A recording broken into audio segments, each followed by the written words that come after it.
JoJo's Bizarre Adventure Part 3, Stardust Crusaders, is an absolute paradox. It drags in the middle and it can get a little repetitive, even directionless at times, but it still holds a special place in my heart as one of my favorite and certainly the most memorable JoJo part, if even just for the final battle. And because Old Man Joseph is and will always be a dilf.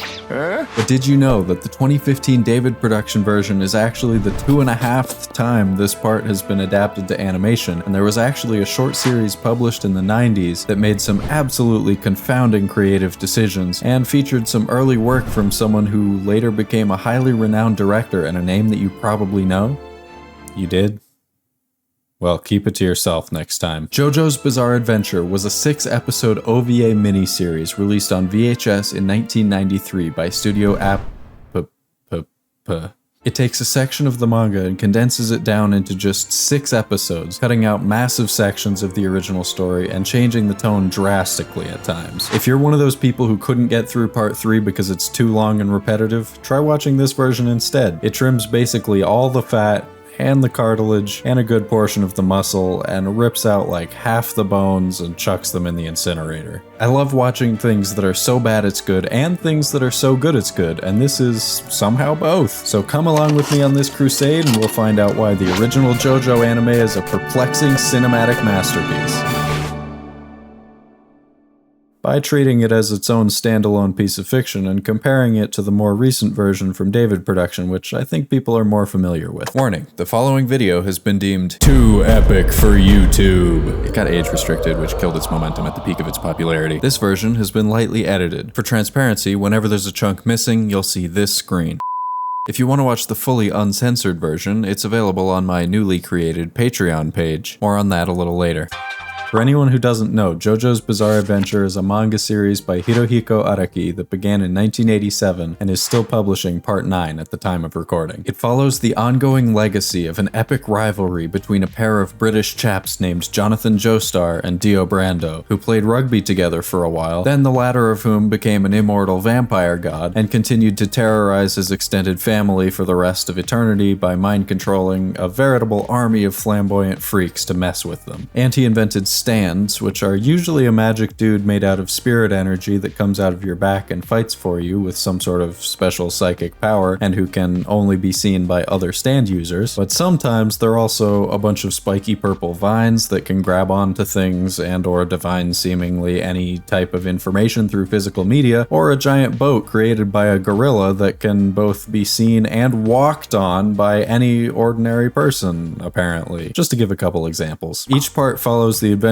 of one or more of Jonathan's descendants, and part 3 finds his grandson Joseph and his great-great-grandson Jotaro as they trek across the world with a ragtag band of himbos to find Dio's hideout in Cairo in order to defeat him and save Jotaro's mother/Joseph's daughter, whose stand is slowly killing her. While it looks a little janky and cheap by today's standards, and I believe it flopped at the time, though I can't seem to find a good source for how many copies it sold. If anyone can find that stat, definitely let me know in the comments. The 1993 JoJo OVA is also at times straight up really good. The series is of course defined by a pervasive silliness, but at its core the subject matter is pretty dark, at least in the earlier parts, dealing with mind control, murderous demons, and main characters dying in horrific ways. The 90s version still has elements of the characteristic silliness that defines the JoJo series, but it takes the original subject matter and treats it more seriously, making something that feels much darker and more grounded than the manga or the later David production version. A choice which at times elevates the source material to create something legitimately chilling, and at others completely falls flat on its face. And strangely, if you take a look at the credits, you'll find a surprising name. That's right,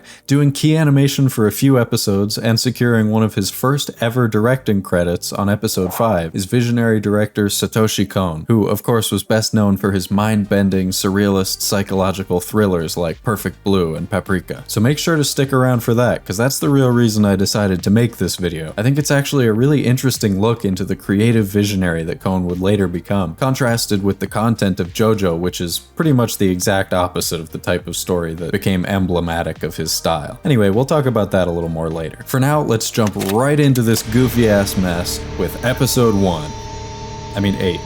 Wait, episode 8? Okay, we've got a Star Wars situation here. So inexplicably, they decided to first adapt only the second half of the third part of the Jojo manga, then come back in 9 years later in 2002 to make a second first half that goes before the first second half. They then re-released it all as a full set, adding new title cards to the original series, starting at episode 8. The 2002 prequel is done by a completely different team though, as you can tell by the massive difference in visual style, and the fact that Jotaro has a weird, nasty little rat face. We're only going to be looking at the original 6 episodes for now. Okay, now we're off to the races. So we open on this really cool Aztec sacrificial ceremony scene, which I guess is supposed to replace the entire Dio backstory. Yeah, I think they get it. I love how atmospheric this is, and these cool foot-stomping insert shots. By the way, this intro sequence is apparently animated by Hiroyuki Horiuchi, a veteran animator who did animation for the likes of Akira, Grave of the Fireflies, Devilman, etc., but who's also still working today, having worked on the most recent season of Dr. Stone, for example. And we got some This is a very serious show for serious men. Great intro, guys. Really cool. Not sure if it has anything to do at all with the actual story that we're telling here, but really cool. I really hope this isn't the last time I get to see this. Okay, here we are in the Sahara Desert with the Himbo crew. Who are these guys? Who knows? Why are they here? Even they don't know. What is that, a helicopter? We're gonna have to ride in that thing? And they've for some reason made Joseph blonde? No! I'm sorry, Polnareff I can understand, but Joseph should clearly have gray hair. We know what he looked like when he was young, and he certainly was not blonde. I do, however, have immense respect for the fact that they chose to put him in this luxurious yet refined purple outfit. Slay. A helicopter from the Speedwagon Foundation shows up, supposedly carrying another stand user to help out the crew. When Jotaro asks, "Which one of you guys is the stand user?" these two chuckleheads decide the best response would be to give him the old bullfrog stare down for a full 20 seconds. This suspense-building fake-out is in the 2015 version as well, but it only lasts a paltry 8 seconds. Boo! Come on, boo! Give us more. After a masterclass in truly unsettling squelchy sound effects that had me convinced that the Foley artist had a side hustle making slime videos on TikTok, Come out of there!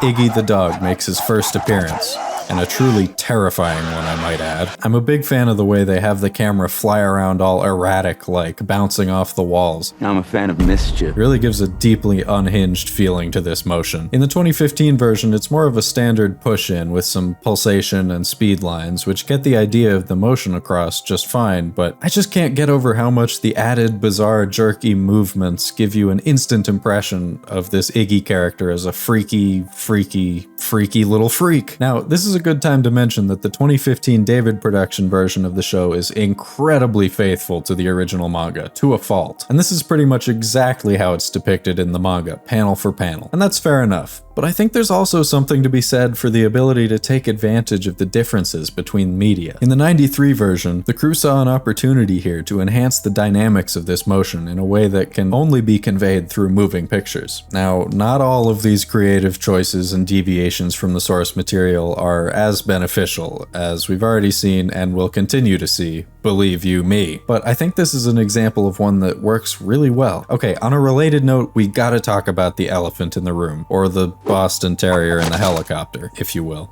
You won't? Fair enough. Iggy's character design. Hirohiko Araki, for all his strengths, and there are many, I mean the man can draw a hell of a bullfrog stare-down face. It's pretty clear that he's just completely flying by the seat of his pants here in terms of plot, characterization, rules of the universe, essentially every aspect of these stories. So it's no surprise that character design is no different. In the earlier chapters of the manga, Iggy looks like if you took a wet paper bag, scribbled all over it with a Sharpie, and filled it with marbles. And this may be an unpopular opinion, but I really liked this version of the character. I mean, if you met a nasty, lumpy little rat dog that thinks it's the center of the universe, this is what they look like. But the character design does not stick around for long. It'll be interesting to see how each version of the anime decides to handle the switch, so we'll revisit this later. I mean, the only way you could make this more realistic is if he was shockingly skilled at riding a skateboard. But you know what he is shockingly skilled at? Haunting my nightmares with this horrific little toothy laugh. After Iggy shows off his stand, Polnareff gets his shit rocked, and Avdol lays down some bars. To put it simply, it is a stand of the sand.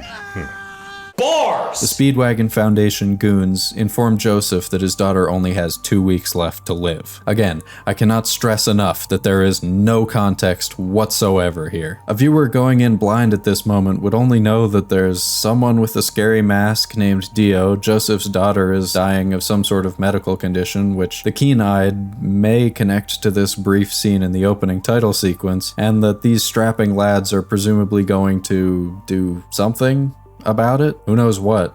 Now we're introduced for the first time to Ndul, the first of the stand users that stand between the group and Dio. They decide to forego this scene where he kills a fly by launching a rock with a precise jab of his cane. They instead opt for a much subtler and more ominous introduction. I'd say this is the first indication of the difference in tone between the two adaptations. It's safe to say that when thinking of JoJo's Bizarre Adventure, subtlety is not a word that generally comes to mind. So even a relatively subdued villain like Ndul is of course introduced with a flashy show of prowess in the original, and of course the 2015 anime adapts it almost panel for panel. But this version has much more of a penchant for mystery and suspense, so the creators pull back a bit on that ostentatious impulse, leaving the first villain of the series shrouded more in mystery. The David production version is obviously more accurate to the source material, but does that make it inherently better? I'm not totally sure. There are plenty of adaptations that stray from their source material and are still just as, if not greater than their originals. Stanley Kubrick's The Shining comes to mind, which is famously wildly different from Stephen King's novel, but still a classic. Anyway, before long, Team Jojo discovers the Speedwagon Foundation helicopter crashed and the pilot dead, having been attacked by water. They've added this shot of Jotaro walking toward the wreckage. One thing that the 1993 version is great at is making Jotaro look like an absolute badass. I love the more realistic take on this motion, and the dynamics of the cloth and the sand rippling in the wind. Plus the heat distortion ripple effects add a lot to the atmosphere of the setting and make it really feel like we're in the Sahara. While the 2015 version basically takes the manga panels and puts them on the screen, the 1993 version often treats the subject of each shot as if it's being filmed in live action with a real camera. And this is something that we'll come back to again during the final fight with Dio at the end. I will say though, for a miniseries that's trying to cover the same ground as 82 chapters of manga in just 6 30-minute episodes, they sure do love these long lingering shots. They don't seem to be in too much of a hurry. Ndul's stand reveals its true form when the water from inside the canteen takes the form of a hand. I love the choice to add these big, echoey metal creaking sounds as the camera pushes in towards the mouth of the canteen. It makes it feel like, as the viewer gets closer to it, the very object itself expands into something gargantuan and imposing, and puts us in the mind of the Speedwagon goon, the only one who knows that that's where the killer is. He's the killer. The killer is coming. And now, we arrive at the single greatest creative change made by these world-class artists. You see, Kakyoin tells Polnareff to attack the canteen, and when Polnareff is rightfully indignant, in the original he points at Kakyoin and tells him to do it himself. Well, in a stroke of genius creativity, they've decided to take that hand, rotate it 180 degrees, and switch the finger, so that Polnareff is now flipping Kakyoin the weird little half-finger bent bird. I fully agree with this change. No notes. Maybe this is a good time to mention that in this version, most of the comedy is completely removed from every main character except Polnareff, who ends up taking even more of a comic relief character role. Oh, Jesus, wow, okay. Good to know that was the last thing Kakyoin saw before getting his eyes clawed out. Kakyoin! Got Kakyoin! Kakyoin! Kakyoin! And they also for some reason decided to make the water turn into a boob lady for a second. He's gonna lose! After a completely unnecessary added action scene where Polnareff fights the stand in the back of their speeding truck, and Joseph notices that Ndul has punctured the truck's radiator by looking at the 10 gauge, we get to one of the best scenes added in this adaptation at the start of... Oh, also I forgot to mention, that 4-minute long ceremonial sacrifice sequence at the start. I really hope this isn't the last time I get to see this. Yeah, that's actually the intro for every single episode, but this time it's set to a very funky beat that makes you just want to shake it like it's 1993. At the start of episode 2/9, and upon crashing in the truck, just like in the original, the protagonists attempt to stay quiet, but Ndul reveals that won't save them. He's already memorized where everything landed. What follows is an extremely suspenseful scene that's structured more like a horror movie than an action show, and uses techniques from live-action filmmaking to heighten the tension. I want to break down this scene and what makes it so great, then we'll pick up the pace a little bit. The episode opens on an inverted shot of the sun. Based on the deep rumbling sound that accompanies it, I think this may be here to represent Ndul's perception of the world as a blind man with heightened hearing, but I'm honestly not 100% sure. Let me know what you think. A series of lingering long shots that mimic the characters looking warily around the scene are interspersed with close-ups of the types of things that your idle mind only starts to notice when all the overwhelming stimulus is stripped away, including a shot of a scorpion. I don't know if this is a deliberate reference or not, but certain types of sand scorpions actually hunt by using tiny little hairs on their legs that act as vibration sensors, allowing them to detect the slightest tremors in the sand from the movement of their prey instead of using sight or smell. This shot acts as a visual metaphor that introduces us to the scene where Ndul uses his own vibration sensing abilities to hunt down the crew without sight. These long lingering pans across the desert and the repeated use of cross-dissolve transitions further emphasize the passage of time and build suspense. Of course, Polnareff has TikTok brain though, so he can't sit still for more than 30 seconds. From the start of this episode, we've averaged a cut only every 6.6 seconds. Then, as that initial tension comes to a head and bubbles over, there are suddenly 2 cuts and a whip pan in the space of a single second. The scene cuts to Jotaro's reaction, but then almost instantly cuts again to a wider version of the same shot before panning to Avdol. The use of that whip pan instead of just another simple cut makes this moment feel even more frenetic. Things calm down a bit while the group debates what to do through hushed whispers, but it isn't long before the silence is violently broken by a pillar of water that erupts from the ground, destroying one of the cargo crates in the distance.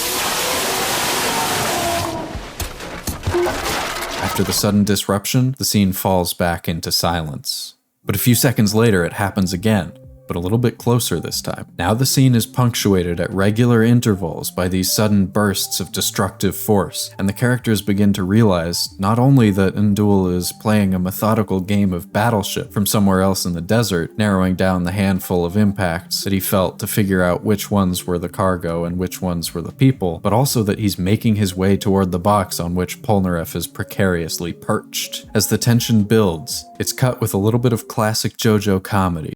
And again, notice the use of the whip pan here, which is motivated by Polnareff's gaze. Director Hiroyuki Kitakubo is using film language to put you into the head of the characters and increase the suspense. Finally, Polnareff jumps at the last second.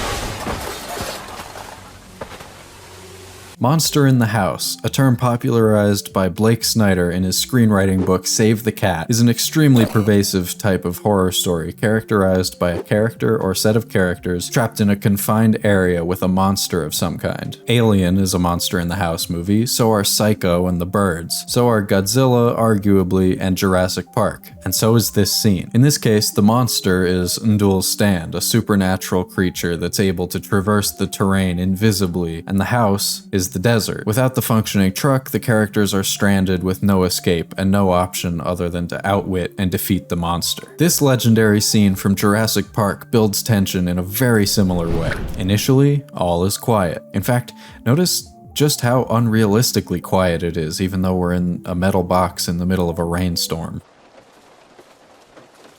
Then a sound interrupts the silence and alerts the characters. The characters gradually realize that a monster, which can only sense them if they move, is making its way toward them, and it's only a matter of time before it reaches them. Through hushed whispers, they hurriedly struggle to figure out what to do while trying not to draw the monster's attention. The tension is temporarily broken by a moment of levity. When you gotta go, you gotta go. Right before the monster finally arrives and the characters are forced to act. And if Polnareff is the kids, Avdol's scheme to create fake footsteps with his bracelet thingies are Ian Malcolm's distraction with the flare. It may seem insane to be adding new material to the 82 chapters that you're already trying to adapt in just 6 episodes, And that's because it is. It is insane. But this scene is a masterclass in suspense and really builds on what's already there in the original. Jotaro realizes that Iggy is able to sense Ndul and his stand and runs back to where Iggy jumped off the truck. Everything from here on is pretty much identical between the two versions, but I will point out that because of the extra scene they added on the moving truck, I can only conclude that Jotaro has to run like a mile in the sand to get back to Iggy as opposed to the mere 20 or so feet otherwise. I am truly astonished by the way each creative departure from the manga seems to alternate between masterful uses of film language to add atmosphere and suspense, and slapdash changes made at random just for the sake of changing things. After Jotaro and Iggy defeat Ndul, and Ndul punctures a hole through his own brain, then gives a full 3-minute long monologue about Dio and his cult. Yes, I measured that, it is 3 minutes. The end of the episode strikes a more melancholy note, with Jotaro lamenting that perhaps if they had met earlier, they could have fought on the same side. Interestingly, Ndul still mentions the 9 Egyptian gods of prosperity that represent the 9 elite stand users that will stand between them and Dio. With only 4 episodes left, I'm not sure if we're going to be able to fit all 9 in there, guys. Oh well, I guess we'll just have to wait and see. I have some terrible news. In our haste, we must skip over most of the fun and games section of the narrative, which means, sadly, no Oingo and Boingo, and no Mariah. Also no Anubis, which I had entirely forgotten about. And thankfully no Alessi. Ugh. Just like that, the crew has arrived in Cairo and are looking for the building that appeared in Joseph's spirit photo, or psychography as they call it, which is honestly a pretty cool name. His what, you say, because we skipped the scene where he actually takes the photo, and the scene where the power is explained takes place before the OVA even started, and you've only ever seen Joseph use Hermit Purple as a dollar store Spider-Man web shooter? Well, surprise, it also does other stuff. You know what? It doesn't really make any sense in the first place. Let's just move on. Okay, I'm starting to realize that while this incarnation excels at tense thriller-type moments, it balances it out with its dialogue scenes. Because what follows is the most lifeless possible 3 minutes of conversation with Darby the Gambler imaginable, complete with full-on third trimester pregnant pauses between each line of dialogue and a glaring lack of any sort of music cues or anything. Ain't this information worth something to you? Ah, right you are. My apologies, and here's 10 pounds. Well, except for the Pokemon battle sting when they first notice him. And this is supposed to be the intriguing introduction to this mysterious character that builds up to the reveal that, surprise, he is indeed another stand user. Let's play for something more interesting. Your soul. Whatever. Darby the Gambler defeats Polnareff and Joseph by cheating in classic games of cat jerky and coin whiskey, respectively, and his stand Osiris captures their souls, forcing Jotaro to challenge him to a game of poker. The Apapapa version skips over some superfluous explanations of things like the security seal on a deck of cards, second dealing, and the rules to poker, as well as this display of expert fingersmanship from Darby, which is fun but honestly pretty unnecessary, as Darby had just shown his skill at sleight of hand with the chocolate on the bottom of the whiskey glass. But while the subtlety and restraint enhanced the suspense in the Ndul fight, this scene, which is at its core just 2 characters sitting at a table and playing cards, benefits greatly from David Productions' completely over-the-top approach to music and sound design, and the hilariously overblown voice performances.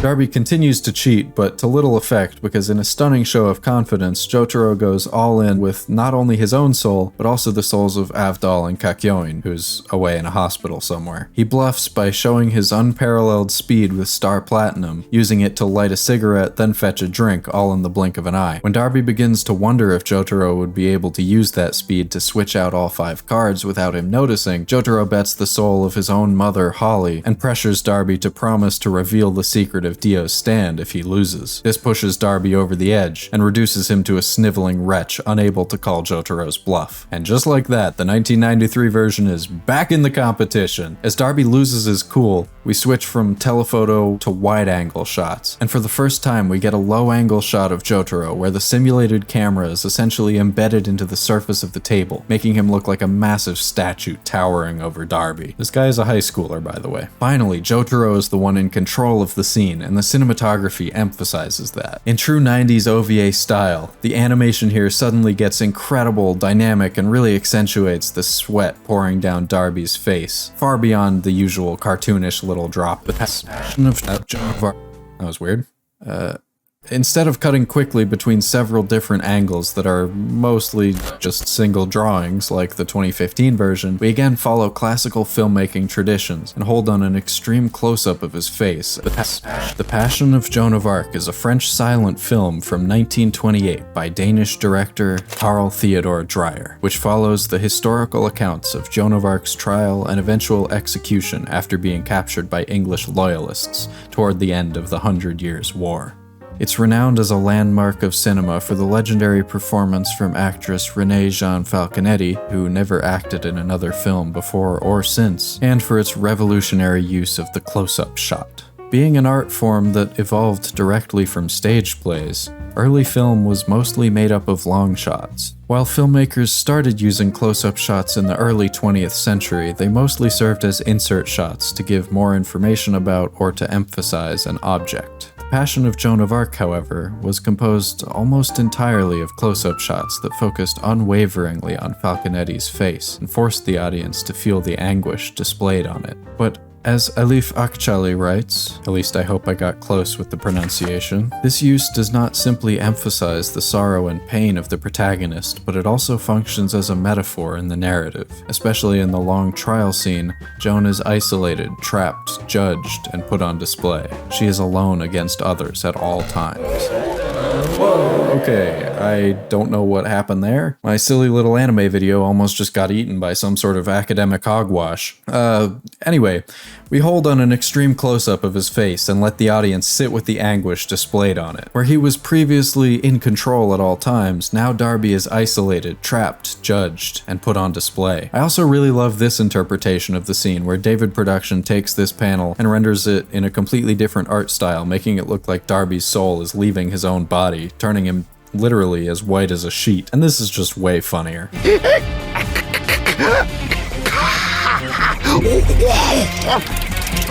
Darby is completely unable to tell them anything about Dio, including the location of the mansion, the central question at the start of the episode. Here, though, he does tell them the location so they can skip over the next 31 chapters and get straight to it. Weirdly, I think this actually makes the episode better. This way, the episode starts on a goal, a piece of information that the gang is searching for, and by the end of it, they've struggled and overcome an obstacle and achieved that goal. In the original plot, this ends up basically being a complete waste of time. This video is brought to you by this guy and my newly created Patreon page, which I'm launching along with this video. Like I mentioned at the start, this video has been re-edited and censored for YouTube, so if you want to watch the full original version, that's where it is. It starts at just $3 a month, and you get your name in the credits at the end of my videos, plus behind-the-scenes updates, occasional Q&A videos, and a bunch more perks, which you can find out more about at the link in the description. And if you spring for a higher tier, you can get one of these little holographic acrylic Jawn keychains. He's beautiful, he's holographic, he's exclusive. Also, I might think about making a Discord server at some point, I don't know. And guess what? You can scam me by signing up for 1 month and immediately canceling. I'm so desperate for validation that I literally do not care. I'm begging to be scammed, people. Somebody come scam me, please! But seriously, it's been so fun to build this channel and to interact with y'all, so just being here, watching, commenting is amazing. Thank you so much. I've been working pretty much full-time on this channel for a little while now, and there's only so long that I can do that before I starve to death.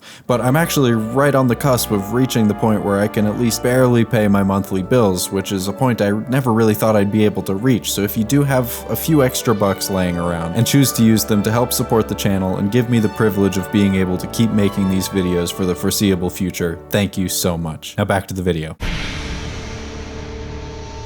And just like that, here we are at Dio's mansion, skipping over Whole Horse, Boingo again, and Pet Shop. That means Iggy is still with the group and still has the standard number of legs that dogs tend to have. And you may have noticed, and I told you we'd come back to this, that in the manga, Iggy now looks like a medieval painting of a dog before they figured out how to draw anything other than people. He has a new, slick, simpler character design and essentially a human face plastered onto a dog's body. He looks like an uncanny valley creature that could only come from taking a dog and a human child and using some sort of alchemical process to combine them into one being. Oh god, no! What have I conjured? Personally, I think Araki just changed his mind about the character, but you could read this charitably as a change in the way that the other characters view Iggy. Particularly after his battle with Pet Shop, they finally view him as more of an equal and not just an annoying, nasty little dog. And this is backed up as a theme for him as a character by this moment with Vanilla Ice.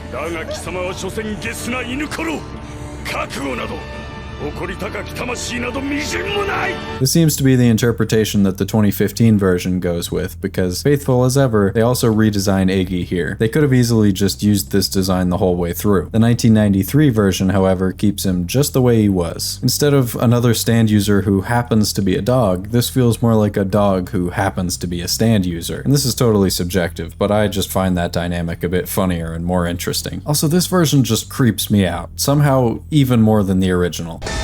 Well, either way, we don't have to deal with it for much longer. Oh, sorry, spoilers. So the crew enter the mansion, skip over Darby the gamer. Gamer dudes and dudettes. Oh, that's a baseball! And Kenny G, who I completely forgot about until rewatching both versions, and head straight for Dio's room, where they encounter Dio and Vanilla Ice. No faffing about.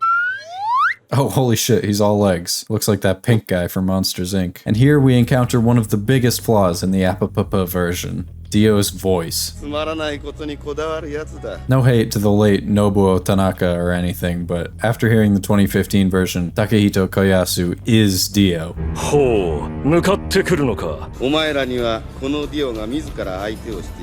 This guy doesn't sound like he's gonna take over the earth. At best, he'll cut in front of you in line at the DMV. Things in this section get a little jumbled up, with Vanilla Ice's self-decapitation and resurrection happening right in front of them as an overt show of power, and Dio's stare-based tomfoolery happening right here as well, to Jotaro instead of Polnareff. And shockingly, Avdol takes the vampire henchman's place in the coffin and is killed by Vanilla Ice right here, which kicks off Polnareff and Iggy's severely abridged battle against Vanilla Ice.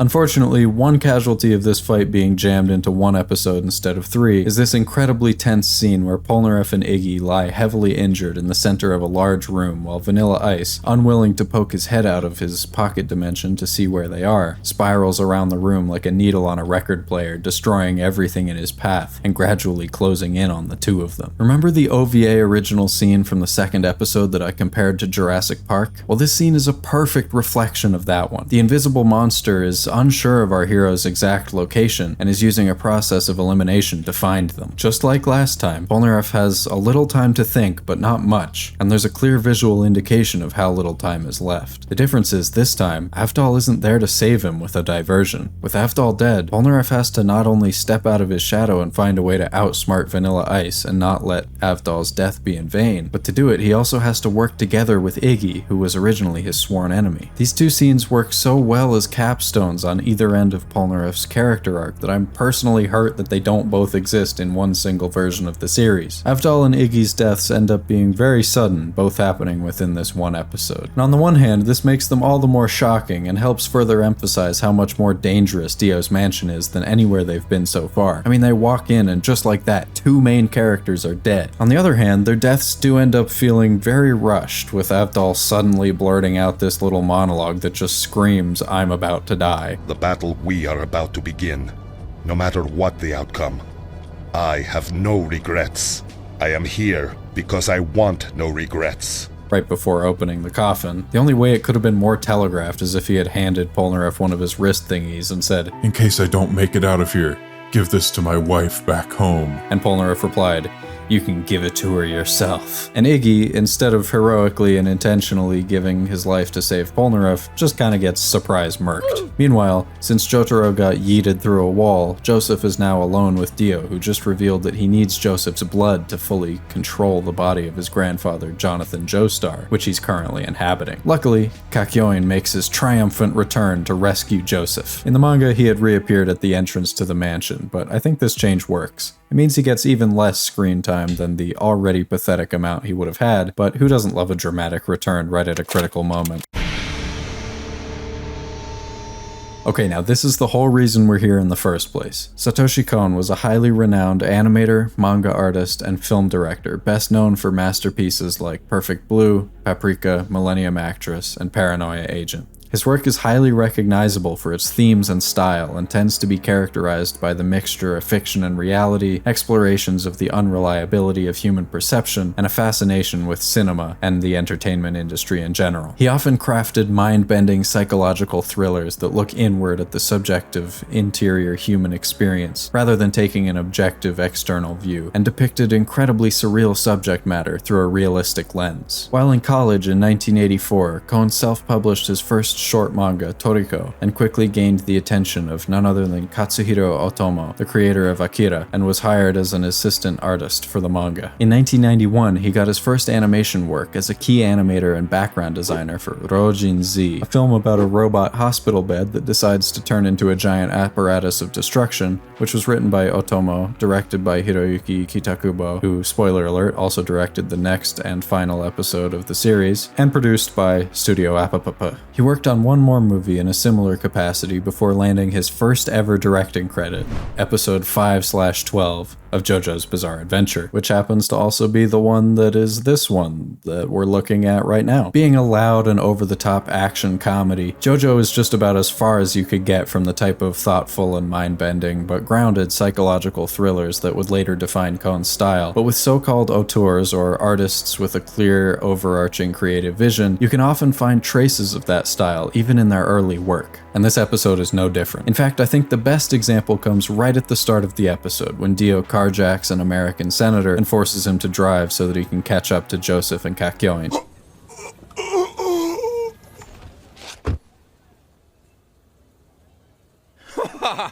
When the senator tries to escape the car, Dio uses his power, the world, to, as we later find out, stop time and reposition him to the other side of the car so that he ends up diving right back into it. In this shot, the senator climbs out of the driver's side of the car and in one seamless tracking shot runs across the road and stumbles right back in through the passenger's side door. Whereas the David production version uses a simple jump cut to portray this moment, Satoshi Kon makes it way more psychedelic by turning it into a single continuous shot. There is no break in the senator's perception, and in his panicked state, he either doesn't notice or just can't comprehend the sudden change in his surroundings and only realizes what has happened after he's back in the car. And Kon further puts us inside the senator's mind by framing the shot as a claustrophobic telephoto close-up, where the camera is pinned to his motion. It's worth mentioning that this can also be attributed in part to the older cartoony animation style that would more frequently place a moving character in the center of the frame while only the background moves behind them. This can also be seen in the previous episode when Jotaro gets blasted out of the tower and when Kakyoin ziplines in to save Joseph. But Kon uses this technique not out of necessity, but for expressionism. Dio's power isn't just terrifying and godlike because it's powerful, but because it's incomprehensible. Half the battle is just figuring out what he's even doing. So by depicting the subjective inner experience of one of his victims in a very Satoshi Kon way, the show makes it apparent why we should be afraid. And playing with that space and time in unexpected ways is well within his wheelhouse. As always, where the 2015 version excels is the comedic vocal performance.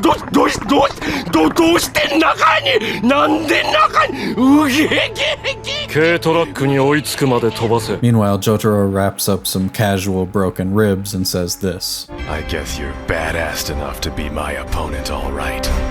Excuse me, what? Badass enough. Dio and the senator follow Joseph and Kakyoin in a chase scene that's much more gruesome and which spends much more time focusing on crowd shots and innocent bystanders. Take a look at this added insert shot of a little girl looking up at the 70-year-old man flying across the rooftops like a goddamn spider monkey. I'm not sure what it is about this shot that screams Satoshi Kon to me, maybe just the design of the girl's face, or again the emphasis on the personal subjective experience of a normal person. Violence toward innocent bystanders is certainly present in JoJo's Bizarre Adventure, but it's rarely emphasized or taken very seriously to keep the adventure fun and bizarre. But it certainly is emphasized here with all these crowd shots that bring a completely new level of danger to this conflict. And this is only further accentuated by the sheer level of animation quality and detail attributed to them. I mean, these shots look incredible. They're present in the newer version too, but there are far fewer of them and they're generally just still images. Damn, even this guy's got them beefy ass robot shoulders. Oh, also they added a train,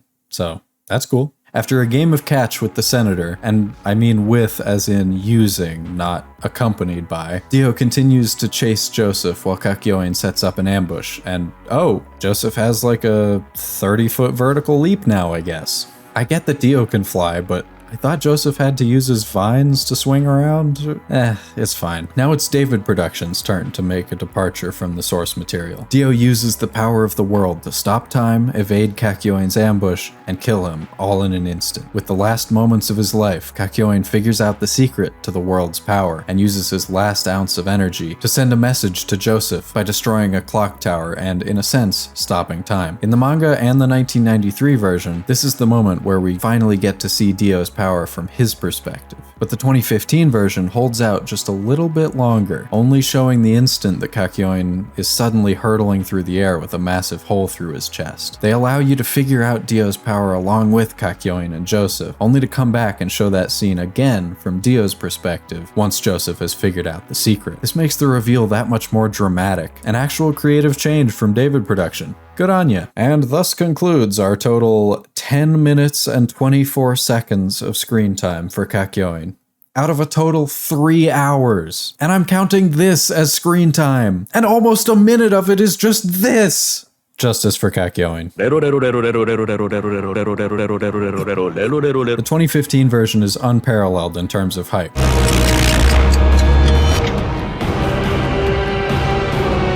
But APPP once again uses restraint to its advantage. Instead of getting louder when Dio stops time, the music and sound effects swell to a crescendo before fading away entirely, leaving behind complete silence.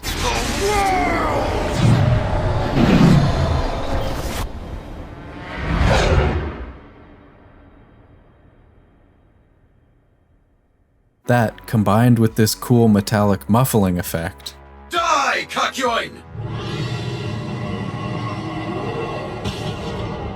evokes the fact that if time were truly stopped, there would be no sound whatsoever. Maybe now is a good time to mention that the sound design is actually done by Skywalker Sound. Where the other version is reminiscent of a loud, intimidating roar, this is the calm, unsettling whisper of quiet confidence. Though I do think this could have worked even better if the music was a little bit louder in the first place. Everything from here is basically the same, though Joseph puts up a little bit more of a fight, perhaps to make up for the fact that most of his scenes earlier in the series have been cut. So, you noticed my wave energy shield, huh? And... Your life has come to an end. Oh, that's too bad. But look at the way they've animated this blood splatter. While David uses these cartoonish blood splatters that almost look like they've been animated separately and just pasted on top of Joseph here. And by the way, I'm not saying that cartoonishness is bad, just that these two interpretations are taking the source material in very different directions. Satoshi Kon and the crew at APPP take a more realistic approach and really focus on the volume and physics of the blood spurting erratically onto the floor, certainly making extensive use of reference footage. I think I see some influence from films like Psycho in the way that Kon adds this insert shot of the blood pooling on the ground. And while the colors in the more recent version are almost always more vivid than those of its predecessor, here, the red of the blood is the brightest color in the scene, and here it's actually quite muted. All this is to say that the 2015 version strikes a cartoonish tone and de-emphasizes the blood so as not to distract from the hype train that is Jotaro. Though, in my opinion, Joseph's death here is not treated with the same level of importance as the other characters, particularly with him being a former protagonist, which clearly telegraphs that he's gonna come back to life and undercuts this scene a bit. Incredible animation quality aside, Satoshi Kon instead emphasizes the blood and the general horrificness of this scene, right down to this shot of Joseph writhing around on the ground in an uncannily realistic way. This may feel a bit too dark to allow the viewer to go right back into hype mode the very next second, but as the ultimate build-up to the true final battle of the series, Jotaro vs. Dio, this moment should be shocking and make the audience feel as upset as Jotaro is here. Tragically, neither adaptation recreates this iconic panel. Oh, are you coming for me? Yeah, gotta get closer to mess you up. The 1993 version skips right over Jotaro's game of 5D chess, where he uses a magnet to trick Dio into thinking that he's tricking Dio into thinking that he can move while time is stopped, but actually he can't, but actually he can. Instead, they treat it like Star Platinum has been moving on its own to protect Jotaro without his conscious effort this whole time, which was actually set up the first time Dio punched him 2 episodes ago. It's not a terrible way to condense this section of the fight, but this trick within a trick is some classic Jojo shit, and it's really a shame to skip over it, particularly if you're gonna have Jotaro say this. This is bad. He's able to move for 5 seconds. Before, it took everything I had to move for just an instant. When just seconds earlier, he also said this. Without any conscious effort, Star Platinum has been protecting me all along. Well, which is it? Did it take everything you had or no conscious effort at all? Florian over at Amazing Animation Analysis already did a really great breakdown of this shot, so if you want to watch that, I'll link it here and up in the description, down in the description. Jump ahead a bit and you'll find Jotaro lying on the ground and playing dead after narrowly surviving a fusillade of knives by packing magazines under his clothes. Wait, why is his shirt orange? Wasn't it red just a second ago? I think we've got a Die Hard situation on our hands, fellas. The scene is condensed a bit, with Dio only attempting to decapitate Jotaro with a street sign once instead of twice, and Polnareff's heroic return coinciding directly with Jotaro's surprise attack. Okay, now we've got a Die Hard situation. And let us return once more to a familiar refrain. Say it with me, everyone. While David Production fills the background with dramatic music at all times, Studio Apopos was willing to sit in complete silence for several seconds at a time, heights the tension in quiet moments like these. That's right, good job everyone. In the 2015 version, this punch is split up into 1, 2, 3, 4, 5 separate shots, filled with speed lines and effects, and the actual impact is completely obscured by this cloud of debris. Over here, it's only 3 shots, and is way simpler in terms of effects. Without the over-the-top debris animations, you're able to see Dio smash headfirst into this pickup truck and go spinning into the steps in the background much more clearly. This shot is framed and presented simply and realistically, as if someone really went out onto this street and set up a camera on a tripod to film it, and I think that really humanizes Dio in this moment. Jotaro has managed to graze him once or twice, but this is the first time that we've seen anyone actually get the better of Dio, and he suddenly doesn't seem to have this godly aura to him anymore. Finally, the two of them are on equal footing. Watching these two scenes side by side, I will say that this version feels a little bit underwhelming, and maybe there's a happy medium somewhere with a little bit of crunch to the stares and some camera shake with the impact, but I don't think there's any moment in the 2015 version where the animators show such incredible understanding of a 3D form as this handful of frames of Dio careening through the air like a ragdoll. I don't think this next shot was intended to be as funny as it is. Does this street look familiar to you? Or being the tourist that you are, do all streets look the same? It's fitting. It's fitting well. After another astonishingly gruesome added scene and some incredible action animation,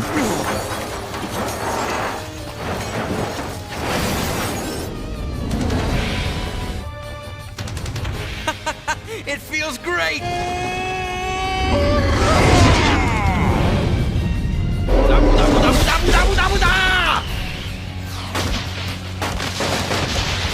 Sink straight to the bottom, Jotaro. whoa, fuck, put those things away. This is a family-friendly channel. Dio stops time one final time. And of course, we need one final, completely arbitrary change, so the becomes an oil tanker for you. Well, I guess not completely arbitrary. It was the 90s, so we needed a big fiery explosion for the climax.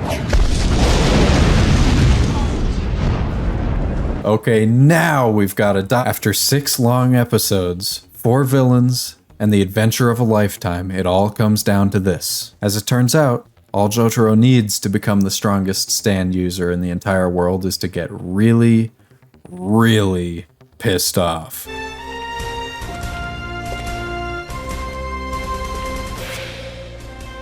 I'm the one who froze time. Forgotten Relics has already done a great breakdown of this cut, plus I think I've done enough analysis at this point that you already know exactly what I'm gonna say.